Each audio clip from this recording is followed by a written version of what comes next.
suñu xarit bii di Eddie Kenzo lu ñu wax par rapport ak sañse. Okay, hello. artistes yi ñu amee style am lan mooy xalaatam ci loolu gis-gisam. traduire ko. artiste sénégalais yi quoi.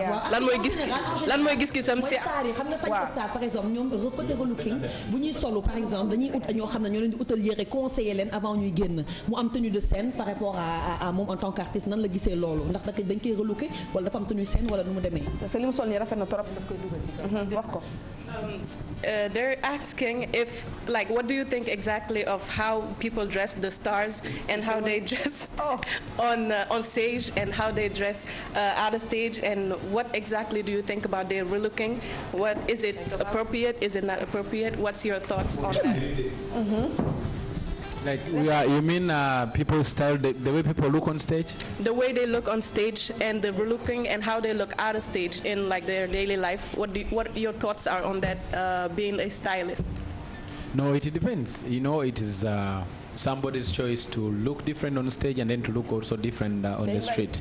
So it depends. Sometimes it depends. If you want to dress like, you know, some people want to look different on stage, you know, and they shine like the way Michael Jackson was looking. Okay. Yeah. So in our generation, sometimes we have a style. You can look the same as you want. I can be like this on stage also. Yeah. You know, I can be like this on street also. You know, it depends on how things are done.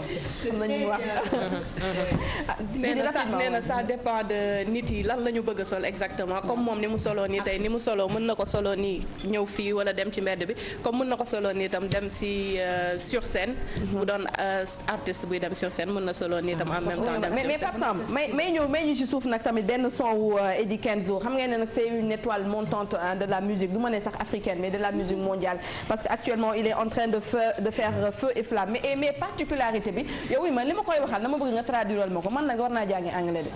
war nañu franchement non my English is so broken c'est-à-dire que bëgguma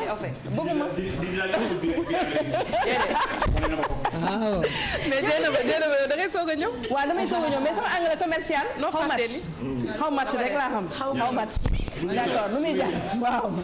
d'accord donc en fait je veux juste dire que la particularité de cet artiste c'est que c'est un enfant donc de la rue maanaam xale bi nga xamante ni dafa nekkoon ci mbedd bi mais il est parvenu quand même à travers là à sortir un peu ci mbedd mi tey nekk kenn mais il utilise également l'image des enfants de la rue pour également ci ay clipam yooyu c'est une manière également. Introduced you as an artist, as Eddie Kenzo, as who you are. They said everything. Now they're asking why you came to Senegal. What's the goal of you coming here? What exactly are you coming here for? Yeah. No, I'm here for a concert. For a concert? Yes. C'est pour un concert. It's on Saturday.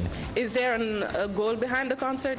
Are you doing it because just as an artist, to introduce yourself to Senegal? Yeah, I'm here to party with my fans. Those who love my music here. Okay. So it's just between me and my fans in Senegal. So dafa ñëw fii juste pour rencontrer ses fans def benn concert pour ñoom aussi pour ñu gën ko. Is it Grand Théâtre? Monument de la Renaissance. Est-ce qu'il travaille avec des rappeurs comme Awadi? Are you working with rappers from here as Awadi? Yes, we have so many people who are going to be on the concert. Like who? Man, so many names, man. I don't know.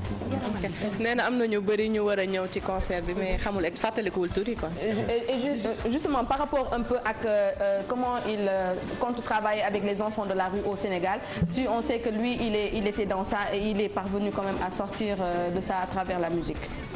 They're asking, as you were from the streets and how you always show like kids from the streets on your videos, are you going to work with kids? On va si vous n'avez pas de questions. man bëggoon naa ko laaj parce que là on est rattrapé par le temps. lan mooy vision parce que nekk na enfant de la rue ne war na nekk benn exemple. mu jug ba 13 ans mu ngi nekk ci mbedd mi xëy nekk benn star boo xamante ne ñëpp a ko xam est-ce que am na ay projet déjà avant Sénégal mooy enfant wu Ouganda ak lan mooy projet quoi pour xale yooyu. She's saying the same thing basically as a kid from the street back in the day, and now you are a star, you are known, and do you have a vision, a different vision, and exactly what are you planning with the kids from Uganda first? Before Senegal, the kids from Uganda, what's your objective with them? What exactly are you planning with them? No, now I'm not for only Uganda. Now I'm for Africa. You know, I think my success is beyond Africa right now. Beyond Uganda right now. Not only. So when I think of anything, I I just need to work as an African right now because I'm loved all over the continent and I'm from Africa, you know. So when I talk about kids, I talk about the African child. Okay, and I have a lot of plans for them, and right now I'm a very good inspiration for them because I was born from a poor family.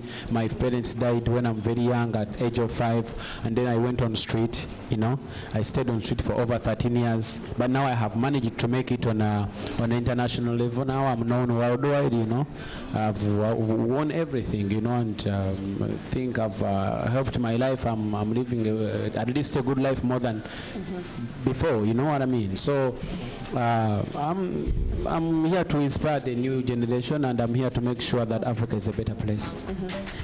nee na moom c'est un Africain d'abord donc bëggul liggéey kese pour Ouganda day liggéey en tant qu'Africain bëggul ñu koy wax sax comme genre Ougandais il est un Africain donc ñëpp ñoo ko intéressé te puisque moom tamit xam na foofu naka la meloon fi buñ si nekk si mbedd bi ak lépp donc instant bi dafa bëgg a inspirer xale yi pour ñu peut-être def comme moom ñenn ñi buñ si amee ay objectifs yu gën a kii ñu gëm ko te ñoom tam dinañ fexe ba mel ni moom vu que moom am na xaalis instant bi dina fexe liggéey ak ñoom daal ba génne leen ci situation. On va le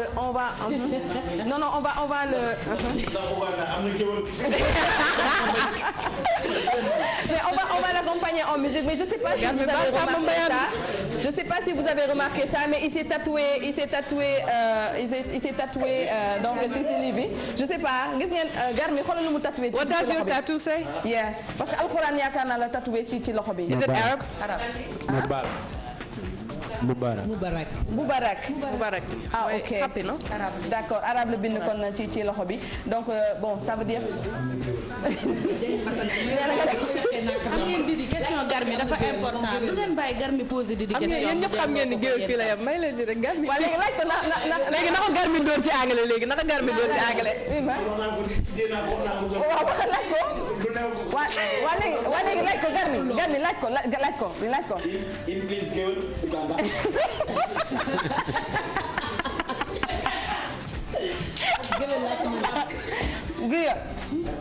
Speaker like money. Gewel is the communicators, the people who follow the rich people, and they sing their ancestors, their grandparents, their everybody, and then they gave them money. He's asking if you have that in Uganda. We have that in Uganda, yes.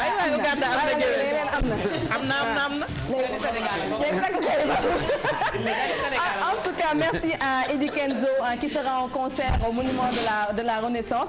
On va l'accompagner en musique, donc histoire de vous faire plaisir. Babsam, on l'accompagne en musique. Et Kenzo qui sera en concert donc au niveau du Monument de la Renaissance. Dem leen ngeen cette année Eddie Kenzo nekk na xale bu nga xamante ni fi mu ay jaar-jaaram rek war na tax kon ñu dem xooli ko.